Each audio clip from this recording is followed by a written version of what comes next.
ভিডিঅ'ত আলোচনা কৰিম HS সেকেন্ড ইয়াৰৰ ফৰ্ম ফিলআপৰ ফৰ্মখন কেনেকৈ ফিলআপ কৰিব। গতিকে অলপ বেছি দেৰি নকৰি ভিডিঅ'টো আৰম্ভ কৰি আছো আৰু এই ভিডিঅ'টো তোমালোকৰ বাবে বহুত ইম্পৰ্টেণ্ট এটা ভিডিঅ', ঠিক আছে। তো এইখন হয় আগমনী হায়াৰ সেকেন্ডাৰী স্কুলৰ ফৰ্ম। এতিয়া মোৰ ছাত্ৰ ছাত্ৰীৰ মনত এটা প্ৰশ্ন হ'ব পাৰে যে আগমনী হায়াৰ সেকেন্ডাৰী স্কুল আৰু বেলেগ স্কুল বা কলেজৰ ফৰ্মখন একে হ'বনে? প্ৰায় একেই থাকে, কাৰণ বৰ্ডৰ পৰা সমূহ স্কুলক প্ৰভাইড কৰা হয়, ঠিক আছে। প্ৰভাইড কৰা হয় মানে গাইডলাইন দিয়া হয়, এওঁলোকে প্ৰভাইড কৰি দিয়ে। তো এতিয়া 1 নম্বৰখন কি আছে?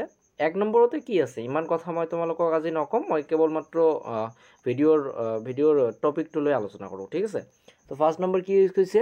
ৰেজিষ্ট্ৰেশ্যন ইয়াৰ। ৰেজিষ্ট্ৰেশ্যন ইয়াৰ তোমালোকৰ কোন বছৰত তোমালোকে ৰেজিষ্ট্ৰেশ্যনটো কৰিছা। এতিয়া তোমালোকে 23-24ত কৰিছা, যিসমূহ বেটাৰমেণ্ট দিছে সেইসমূহ কথা বেলেগ, ঠিক আছে। যিসমূহ ফেইল কৰিছে সেইসকলৰ কথা বেলেগ। এই ৰেজিষ্ট্ৰেশ্যন ইয়াৰ 23-24 হ'ব। আৰু ইয়াৰ নংটো ক'ত পাবা? ৰেজিষ্ট্ৰেশ্যন কাৰ্ড যিখন তোমালোকক দিছে তাত সেশনটো লেখা আছে, অৰ্থাৎ ইয়াৰটো লিখা আছে আৰু ৰেজিষ্ট্ৰেশ্যন নম্বৰ বুলি লিখা আছে, তোমালোকে দেখি ল'বা। তাৰ পিছত কি আছে? 2 number, name of the candidate in block letter only. মানে ডাঙৰ হাতৰ ABCD দি তোমালোকক তোমাৰ নামটো লিখিব কৈছে।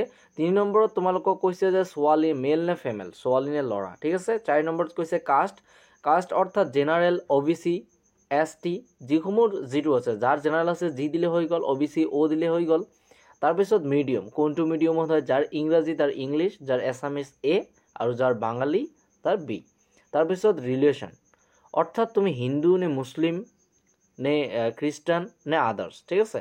তাৰপিছত কি কৈছে? Mothers name in block letter only, অৰ্থাৎ মাকৰ নামত তোমালোকৰ লিখিব লাগিব ডাঙৰ হাতৰ ABCD, ঠিক আছে। তাৰপিছত কেপিটেল লেটাৰ, অৰ্থাৎ যিটো তোমাক কেপিটেল লেটাৰ কোৱা। তাৰপিছত 9 নম্বৰটোত কি কৈছে? ফাদাৰ্ছ নেম, তোমাৰ দেউতাকৰ নাম লিখি দিবা। ইয়াত এটা বাদ পৰি গৈছে, সেইটো হ'ব লাগিছে আধাৰ কাৰ্ড নং, তোমাৰ আধাৰ কাৰ্ড নম্বৰটো ইয়াত লিখি দিবা।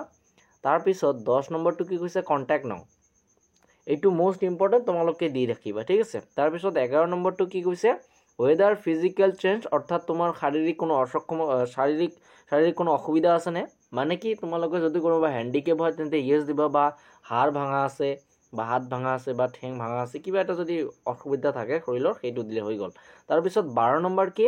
ৱেদাৰ এনুৱেল ইনকাম ইন বিল' 2 লাখ, অৰ্থাৎ তোমাৰ দেউতাকৰ, তোমাৰতো ইনকাম নাই এতিয়া, তোমাৰ দেউতাকৰ বা তোমাৰ পৰিয়ালৰ 2 লাখ টকাৰ নিচত ইনকাম হয়নে, 2 লাখ টকাৰ নিচত ইনকাম হয়নে, এইটোত ইয়েছ দিবা। কাৰণ যিসমূহ BPL আছে সেইসমূহ ছাত্ৰ ছাত্ৰী ইয়েছে হয়। 2 লাখ টকাৰ নিচত ইনকাম থাকিলেহে তোমালোকক BPL কাৰ্ড প্ৰভাইড কৰা হ'ব, ঠিক আছে। তাৰপিছত কি কৈছে? 13 number, details of passing HS first year exam roll, অৰ্থাৎ তোমালোকে ফাৰ্ষ্ট ইয়াৰৰ এডমিট কাৰ্ডত দেখিবা, বা এডমিটৰ তোমালোকে মাৰ্কশ্বিটটোত দেখিবা, ৰোল নম্বৰ আছে, নং আছে, ইয়াৰটো হ'ব 2024 হ'ব পাৰে, ঠিক আছে। 2024ত তোমালোকে পৰীক্ষা দিছিলা, 2024তে দিছা নিশ্চয়। তাৰপিছত 14 নম্বৰ কি কৈছে? গ্ৰেড ইন এনভাইৰনমেণ্টেল এডুকেশ্যন, অৰ্থাৎ তোমালোকে কি ডিভিজনত পাছ কৰিছা, মানে HS ফাৰ্ষ্ট ইয়াৰৰ মাৰ্কশ্বিট কাৰ্ডৰ লিখা আছে এইটো গ্ৰেড বুলি, এটা B বা A, যিসমূহ ছাত্ৰ ছাত্ৰী ফাৰ্ষ্ট ডিভিজন পাইছে তাৰ A আছে, যাৰ B আছে তাৰ ছেকেণ্ড ডিভিজন, যাৰ C আছে তাৰ থাৰ্ড ডিভিজন। এতিয়া ছাবজেক্ট কোড, এডুকেশ্যনেল ডিটেইলছ, মিডিয়াত কি দিবা? এছামিজ বা ইংলিছ, এছামিজ দিলে হৈ গ'ল। ষ্ট্ৰীম আৰ্টছ বা ছায়েন্স, ভকেশ্যনেল আৰ্টছ তোমালোকে যিসমূহ যিটো আছে আৰু। তাৰপিছত চিৰিয়েল নম্বৰ, ইংলিছৰ ছাবজেক্ট কোড দিলে হৈ গ'ল, এছামিছৰ মাছ, ইলেক্টিভ তোমাৰ যি ছাবজেক্ট আছে সেইসমূহ দিলে হৈ গ'ল। তাৰপিছত ইয়াত 17 নম্বৰ কি কৈছে? ছাবজেক্ট পাৰ্মিশ্যন ফ্ৰী এপ্লিকেবল, অৰ্থাৎ তোমালোকৰ ছাবজেক্ট চেঞ্জ কৰা হৈছে নেকি, যদি ছাবজেক্ট চেঞ্জ কৰা নাই এইটো লিখিবই নালাগে তোমালোকৰ, ঠিক আছে। এতিয়া তোমালোকক কি কৈছে? চিগনেচাৰ অফ ষ্টুডেণ্ট, ইয়াত তোমাৰ চহী কৰি দিবা প্ৰিন্সিপাল আগমনী HS স্কুল। এতিয়া আগমনী স্কুলৰ প্ৰিন্সিপালে ইয়াত চহী কৰি দিব, ঠিক আছে। তো ছাত্ৰ ছাত্ৰীসকল এইখিনি আছিল আজিৰ এই ভিডিঅ'টোত। তোমালোকৰ ফৰ্ম ফিলআপখন এনেকৈ কৰিবা, আৰু ইয়াত ভুল নকৰিবা, ভুল কৰিলে কিন্তু তোমালোকৰ বহুত অসুবিধা হৈ যাব, ঠিক আছে।